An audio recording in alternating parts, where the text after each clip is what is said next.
자, 예루살렘에 들어오시자마자 예수님이 어디를 향하여 가셨냐면 성전으로 들어가셨는데, 자, 성전 안에 원래 누가 있어야 돼요?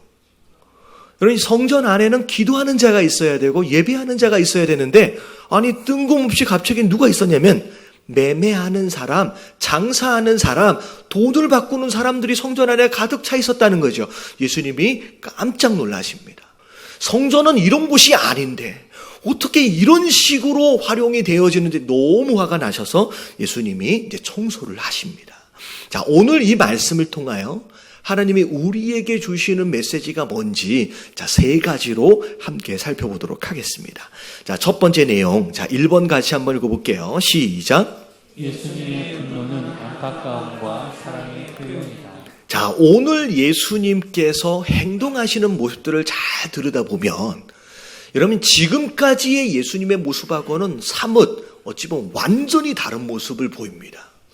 자, 지금까지는 예수님은 굉장히 온유하고 인자하신 분이었어요.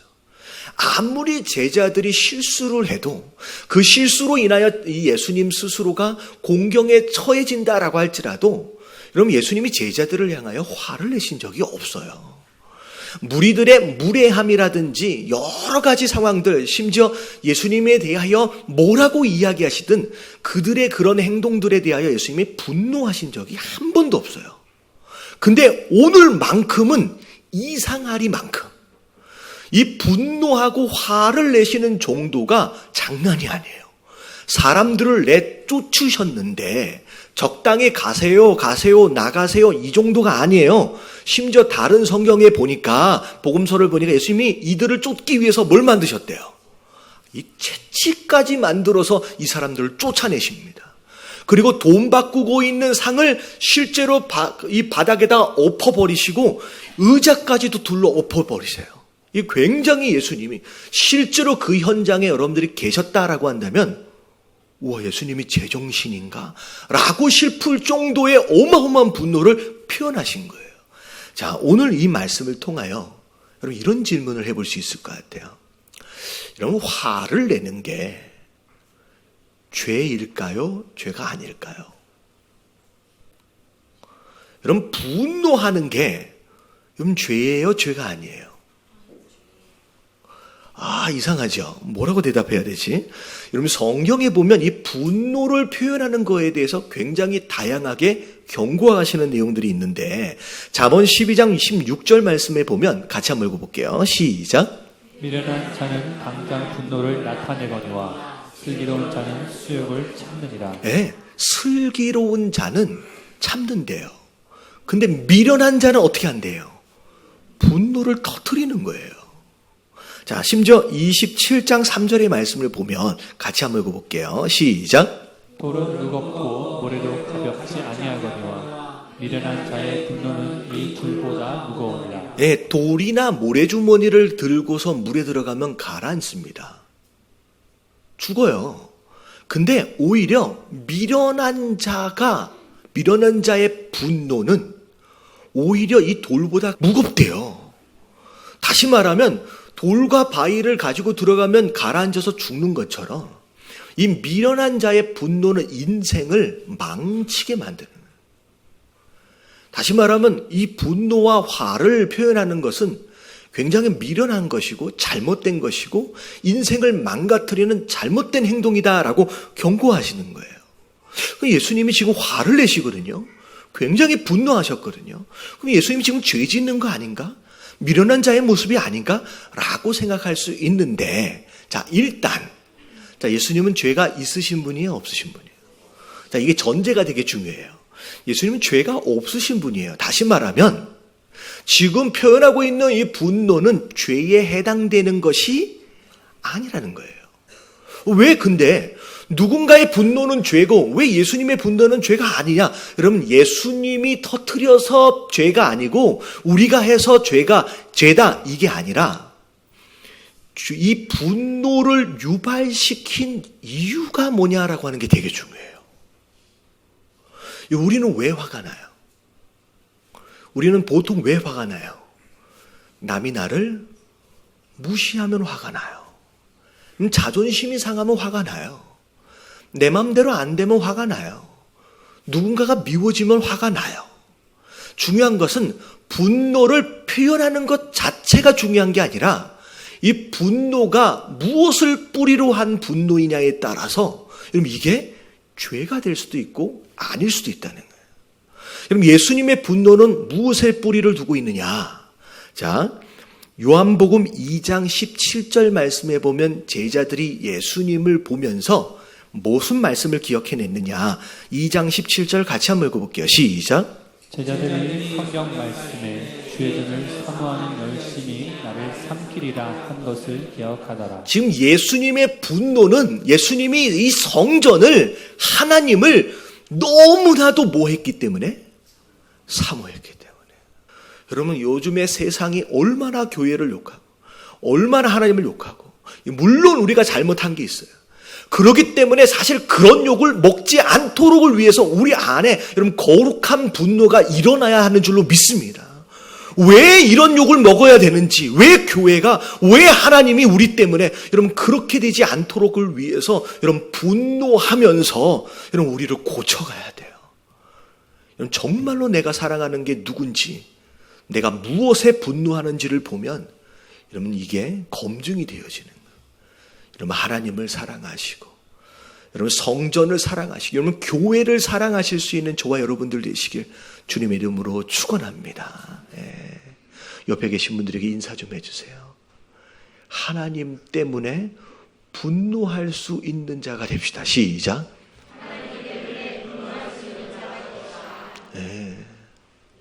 자, 두 번째 같이 한번 읽어볼게요. 시작.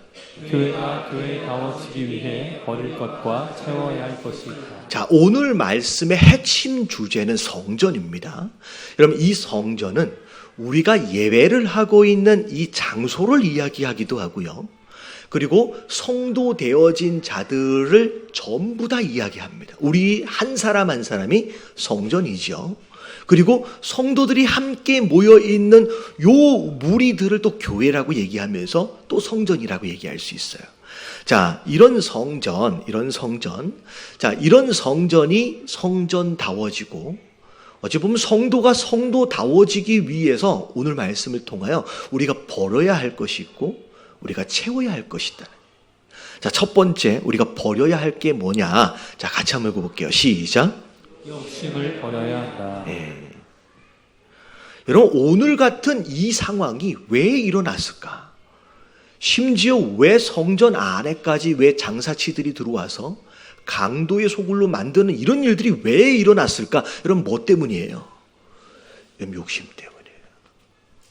여러분 교회 안에 성도들 간에 욕심이 들어오면 여러분 이런 일들로부터 자유할 수가 없어요. 이 야고보서 4장 1절 말씀에 보면 자 같이 한번 읽어볼게요. 시작. 너희 중에 싸움이 어디로부터 다툼이 어디로부터 나느냐? 너희 지체 중에서 싸우는 정욕으로부터 나는 것이 아니냐? 여러분 싸움과 다툼, 교회는 성도는 여러분 영적 전쟁을 하는 자들로서 우리가 싸워야 할 대상은 여러분 이 안에 있는 게 아니에요. 여러분 누구랑 싸워야 돼요? 여러분 사단과 싸워야 되고 악한 영과 싸워야 돼요. 근데 이 야고보서를 보니까 이 싸움과 다툼이 어디서 일어났대요? 너희 중에라고 나와 있어요. 다시 말해 우리들 안에 다툼과 싸움이 일어난다는 거예요. 예나 지금이나 교회 안에 싸움이 있어요, 없어요? 있다는 거예요. 다툼이 있다는 거예요. 근데 왜 이런 일이 일어나느냐? 여러분 싸우고 있는 사람들한테 가서 보면요. 다 하나같이 무슨 얘기하냐면 다 하나님 편이래요. 다 정의를 위해서래요. 다 교회를 위해서래요. 근데 이 말씀을 보니까 아니래요. 네 안에 뭐가 있기 때문에? 정욕이 있기 때문에. 착각하지 마세요. 교회 안에서든 어디 안에서든 모든 싸움의 뿌리는 여러분 정의감, 여러분 이런 거 아니에요. 우리 안에 해결되지 않는 욕심 때문에 일어나는 거예요. 내 마음대로 하고 싶고 내 마음대로 내가 변하는 게 아니라 다른 사람을 바꾸고 싶고 세상적인 욕심을 채우고 싶고 여러분 이런 모든 욕심들이 모든 분란들을 만든다는 거예요. 자, 갈라디아서 5장 17절 말씀 같이 한번 읽어볼게요. 시작. 육체의 소욕은 성령을 거스르고 성령은 육체를 거스르나니 이 둘이 서로 대적함으로 너희가 원하는 것을 하지 못하게 하려 함이니라. 여러분, 하나님을 만나고 예배하는 자는 여러분 삶이 변하는 게 맞아요? 안 변해도 돼요? 여러분, 변하는 게 맞아요. 여러분, 바울 사도는 예수 그리스도를 딱 한 번 만났는데 이 삶이 뒤집어졌어요. 완전히 변했어요. 근데 우리는 매 예배 때마다 하나님을 만나고 얼마나 오랫동안 많은 예배를 드리고 있음에도 불구하고 왜 내 삶에는 이런 변화들이 일어나지 않느냐? 여러분, 뭐 때문이래요? 욕심 때문이래요. 여러분, 말씀을 들면 성령 하나님으로 채워지면 내가 어떻게 살아야 하는지를 깨달아요. 하나님이 원하시는 게 이런 일이구나. 하나님이 원하시는 게 이 길이구나. 내가 어떤 길을 가고 내가 어떤 일을 해야 되는구나 라고 깨닫고 알아요. 근데 그럼에도 불구하고 그걸 할 수가 없게끔 만드는 게 있는데 그게 뭐래요? 우리 육신 안에 있는 욕심이래요. 이 욕심이 해결되지 않으면 하나님의 뜻을 알아도 행하기가 너무 어려워지는 거예요. 그래서 네가 정말로 하나님 뜻대로 살길 원한다라고 한다면 네 안에 있는 뭘 해결하라? 이 욕심을 해결하라라고 말씀하시는 거예요. 여러분, 이걸 해결하시게 되길 주님의 이름으로 축원합니다. 야고보서 1장 14절 15절 말씀에 보면 오직 각 사람이 시험을 받는 것은, 여기서 말하고 있는 이 시험은 하나님이 주시는 테스트가 아니에요. 사단이 주는 템테이션이에요. 여러분, 이건 유혹이라고 부릅니다. 시험을 받는 것은 누구 때문이래요? 자기 욕심에 끌려 미혹된대요. 여러분, 20년씩 30년씩 신앙생활을 하는데 정말로 하나님의 뜻을 따라서 전도하고 선교하면서 사명 감당하는 시간은 없고 평생 뭐 하다 가는 사람이 있냐면 시험 들었다가 방학했다 일어났다, 시험 들었다 일어났다, 시험 들었다 일어났다, 이것만 반복해서 살다가 그렇게 가는 인생이 있어요. 여러분, 이 가운데는 그런 인생 되지 마시길 주님의 이름으로 축원합니다. 나를 구원하신 주님을 위해서 뭐 한 번 제대로 해본 적이 없고 항상 시험만 들었다가 회복됐다, 또 시험 들었다 회복됐다, 이러면 이것을 반복하다가 그렇게 사는 것이 신앙생활이 아니라는 거예요. 뭘 버려야 돼요? 욕심을 버리지 않으면 항상 시험 드는 인생을 살 수밖에 없다는 거예요. 나중엔 어떻게 되냐? 15절 시작. 욕심이 즉 죄를 낳고 죄가 장성한 즉 사망을 낳느니라. 이 욕심은 요만한 것으로 들어왔다가 그대로 머물러 있지 않아요. 점점 커져서 결국은 죄가 되게 만들고 결국은 죽음에 이르도록 만든다는 거예요. 여러분, 욕심을 빨리 버리실 수 있는 저와 여러분들 되시길 주님의 이름으로 축원합니다. 그러면 욕심을 버리고 이제 뭘 채워야 돼요? 두 번째 시작. 기도로 채워야 한다. 여러분, 교회는 기도하는 소리로 채워져야 돼요. 할렐루야. 여러분, 싸움 소리가 있으면 안 돼요. 여러분, 교회 안은 기도하는 소리. 여러분, 성도 안에는 기도로 채워져야 돼요. 여러분, 그래야 우리가 거룩하게 세워지는. 그래서 13절에 예수님 뭐라고 말씀하세요? 내 집은 기도하는 집이다. 기도 소리가 들려야 된다. 그러면서 고린도전서 3장 16절 17절 같이 한번 읽어봅니다. 시작. 너희가 하나님의 성전인 것과 하나님의 성령이 너희 안에 계시는 것을 알지 못하느냐? 누구든지 하나님의 성전을 더럽히면 하나님이 그 사람을 멸하시리라. 하나님의 성전은 거룩하니 너희도 그러하니라. 하나님을 예배하는 성전은 거룩해야 돼요. 깨끗해야 돼요. 근데 심지어 내가 뭐래요? 성령 하나님이 계시는 성전이래요. 그래서 내 안을 깨끗하게 해야 된대요. 여러분, 이런 욕심들을 버리고 내 안에 기도를 채우심으로 말미암아 거룩하고 깨끗한 성전으로 세워져가는 저와 여러분들 되시길 주님의 이름으로 축원합니다. 마지막 세 번째입니다. 마지막 세 번째. 다 같이 한번 읽어볼게요. 시작. 완전한 청소는 둘러엎을 때 가능해진다. 오늘 이 말씀의 본문을 쭉 읽어 내려가는데 예수님께서 매매하는 장사치들을 다 쫓아내시는 과정들 가운데서 자, 비둘기 파는 사람들의 의자를 뭐 하셨대요? 둘러 엎으셨대요. 이 엎으셨다라고 하는 이 표현이 하나님이 저한테 감동을 확 주시는데 어떤 감동을 주시느냐? 여러분 집에서 대청소를 하면 어떻게 청소를 해요? 뒤집어 엎어요. 물건을 그대로 두고 있으면 그 밑에 있는 먼지는 청소가 안 되는 거예요. 진짜 제대로 청소하려면 한바탕 둘러 엎죠. 오늘 제목이 성전 청소예요. 이 청소를 하시기 위해서 예수님이 뭐 하셨대요? 둘러 엎으셨대요. 여러분 이게 우리 신앙에도 그대로 적용이 됩니다. 자, 어떤 의미냐? 첫 번째, 종종 누군가를 만나면 스스로 내가 신앙생활을 잘하고 있다고 생각하는 사람이 있어요. 이 정도면 평균 이상이다. 뭐 그렇게 생각하는 사람들이 있을까요? 이 정도면 난 잘하고 있지. 이런 사람들이 있어요. 근데 종종 하나님께서 그들의 신앙을 확인하시기 위해서 뭐 하시냐면 둘러 엎으십니다. 종종 내가 열심히 신앙생활하고 예배도 안 빠졌는데 갑자기 어려움이 확 찾아와요. 여러분 이게 뭐예요? 여러분 하나님이 테스트를 위해서 둘러 엎으신 거예요. 여러분 이거 할 때 여러분 하나님 나한테 왜 이러십니까? 내가 얼마나 열심히 했는데 이러시면 안 되죠. 여러분 이렇게 반응하는 것은 곧 스스로 먼지 있음이 증명되어지는 거예요. 여러분 하나님 둘러 엎으실 때 여러분 끝까지 견디시길 주님의 이름으로 축원합니다. 근데 두 번째, 둘러 엎을 때 이 조금의 먼지도 없는 사람은 없어요. 자 보세요. 둘러 엎으시는 이유는 내가 진짜 믿음인지 아닌지를 확인하기 위해 둘러 엎으시기도 하지만 둘러 엎으심으로 말미암아 숨겨져 있는 요만한 먼지라도 하나님은 뭐 하시고 싶으신 거예요? 청소하고 싶은 거예요. 여러분 욥이 딱 그 경우예요. 욥이 너무나도 신앙생활을 잘했지만 그 스스로 발견하지 못했던, 평소에는 발견하지 못했던 아주 작은 먼지가 있었어요.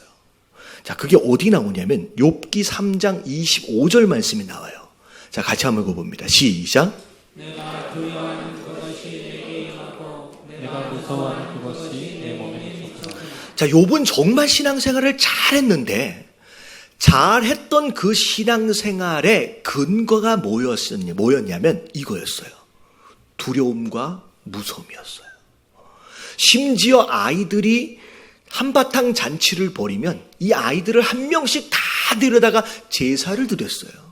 이 욥 마음 가운데 진짜 하나님을 경외하던 자이었지만 이 마음 가운데 하나님을 경외하게 만들었던 뿌리가 뭐냐면 두려움과 무서움이었어요. 내가 실수하면 내 아이들이 죄를 지으면 이 모든 축복들이 송두리째 사라지고 저주받고 벌받는 거 아닌가? 벌받지 않도록 어쩌면 저주받지 않으려는 노력 가운데 하나님을 경외하고 있었던 이게 그 고백이에요.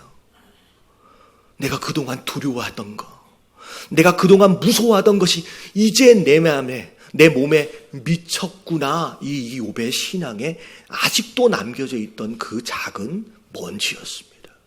근데 하나님이 비록 정말로 잘하고 있었지만 그 욥의 믿음을 확인함과 동시에 밑에 숨겨져 있는 요 먼지를 해결하기 위해서 둘러 엎으신 거예요. 근데 여러분 이 과정을 통하여 욥이 깨닫습니다. 왜 이걸 허락하셨는지. 여러분 그게 23장 10절 말씀이에요. 욥기 시작. 그러나 내가 가는 길을 그가 아시나니 그가 나를 단련하신 후에는 내가 순금같이 되어 나오리라. 맨 처음에는 이해가 안 돼. 나는 너무 잘하고 있는데 왜 이런 일이 일어나는지 이해가 안 돼서 하나님 앞에 항변합니다. 이건 불평과 원망이 아니라 하나님과 토론해요. 내가 뭘 잘못했는지를 가르쳐 주세요라고 막 외쳐요. 근데 나중에 하나님이 깨닫게 하시는 게 뭐냐면 이건 내 안에 남겨져 있는 이 불순물, 이 먼지를 뭐 하시기 위해서 청소하시기 위해서 그걸 뭐라고 얘기하냐면 단련이라고 얘기하는 거예요. 내 안에 남겨진 이 찌꺼기를 해결하기 위해서 결국은 내가 순금으로 세우기 위해서 이걸 허락하시는구나 라고 하면서 깨닫게 돼요. 이걸 허락하시는. 그리고 나서 마지막에 이 욥의 고백이 42장 5절 말씀이 나와요. 다 같이 한번 읽어볼게요. 시작. 내가 주께 대하여 귀로 듣기만 하였사오나 이제는 눈으로 주를 배웠나이다. 하나님을 안다고 생각했는데 그 전까지만 해도 귀로 들은 거예요. 두려움이 신앙의 근거였어요. 이게 아니었구나. 이 시험의 과정을 딱 견디고 나니까 이제는 하나님을 마치 뭘로 보는 것처럼 눈으로 보는 것처럼 깨닫는 거예요. 진짜 하나님은 이런 분이구나. 시험을 다 거치고 나니까 깨닫게 되는 거예요. 이걸 허락하시니 이제는 내가 어떻게 살아야 할지가 깨달아지는 거예요. 할렐루야. 여러분 이런 신앙생활을 하시길 주님의 이름으로 축원합니다. 제가 여기 지금 당사자가 있어서 그럼에도 불구하고 제가 간증하면서 설명을 할게요. 지난주 금요일 날 우리 함께 기도했는데 신앙생활 한 지 이제 1년 좀 넘어가요. 근데 무슨 일이 있었냐면 지난주에 화장실에서 왔다 갔다 하다가 갑자기 머리가 핑 해서 넘어졌는데 굉장히 머리를 심하게 부딪혀서 넘어졌는데 기절까지 했어요. 그리고 머리도 이마도 꼬매고 막 그렇게 된 상황이 벌어진 거예요. 그래서 기절까지 했기 때문에 CT나 MRI나 이런 걸 찍어봐야 되겠다라고 생각하면서 병원을 가서 다 찍어보니까 뭐가 발견이 됐냐면 머리 안에 뇌 종양이 발견이 됐어요. 그 전까지만 해도 내가 열심히 이렇게 신앙생활을 해보려 하는데 왜 이런 일이 나한테 일어납니까? 라고 충분히 불평할 수도 있었을 것 같은데 제 사무실에서 함께 기도하면서 고백하는 게 뭐냐면 너무 감사하다는 거예요. 내가 그때 넘어지지 않아서 이게 발견이 안 됐으면 어떻게 될 뻔했어요. 더 큰일 날 뻔했어요. 종양이 있고 없고에 대한 내용 때문에 마음 아파하기보다는 오히려 발견할 수 있도록 그래서 미리 치료할 수 있도록 허락하신 것에 대하여 감사하더라니까요. 여러분 이게 아직 작은 신앙이지만 여러분 이 신앙이 사실 쉽지 않아요. 정말로 어려움이 왔을 때 그럼에도 불구하고 하나님 앞에 감사할 수 있는 여러분 그런 신앙인이 진짜 신앙인이다라는 거예요. 자, 마지막 말씀입니다. 야고보서 1장 12절 말씀. 자, 같이 한번 읽어볼게요. 시작. 시험을 참는 자는 복이 있나니 이는 시련을 견디어낸 자가 주께서 자기를 사랑하는 자들에게 약속하신 생명의 면류관을 얻을 것이기 때문이다. 여러분 시험은 여러분 당하는 입장에서는 힘든 거예요. 근데 성경은 뭐라고 얘기하느냐? 시련을 견디어 보래요. 불평하고 원망하면서 포기하지 말고 끝까지 한번 견디어 보래요. 그러면 견디면 그것이 너에게 뭐가 될 것이다? 복이 될 것이래요. 그리고 너에게 생명의 면류관을 허락하신대요.